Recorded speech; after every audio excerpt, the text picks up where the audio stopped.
বিরাট কোহলিকে নিয়ে যেন প্রতিদিনই চলছে যে কোনো অকল্পনীয় ঘটনা। যেমন গতকালের ম্যাচেই ধরুন, অস্ট্রেলিয়ার তরুণ খেলোয়াড় স্যাম কন্টাসকে ধাক্কা দিয়ে ম্যাচ ফির 20% জরিমানা ভুগেছেন। আজকের ম্যাচে ভারতের ব্যাটিং ইনিংসের এক প্রান্তে যশস্বী জয়সওয়াল, অপর প্রান্তে বিরাট কোহলি। আর কিছুক্ষণের মধ্যেই হয়তোবা সেঞ্চুরির সেলিব্রেশন করতেন যশস্বী জয়সওয়াল, কিন্তু 46তম ওভারে স্বাভাবিকভাবেই বলকে ফেস করেছে জয়সওয়াল।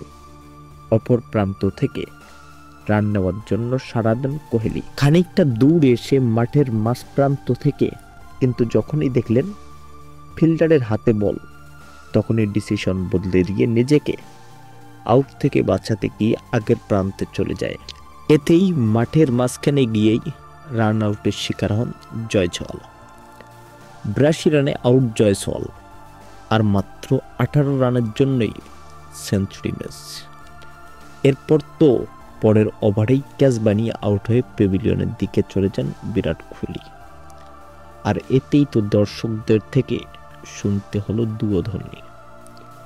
এটা কোনোভাবেই মেনে নিতে না পারায় আবার প্যাভিলিয়ন থেকে বের হয়ে আসেন দর্শকদের উদ্দেশ্যে। পরে অবশ্য মাঠকর্মীরা তাকে প্যাভিলিয়নে যাওয়ার নির্দেশ দেন।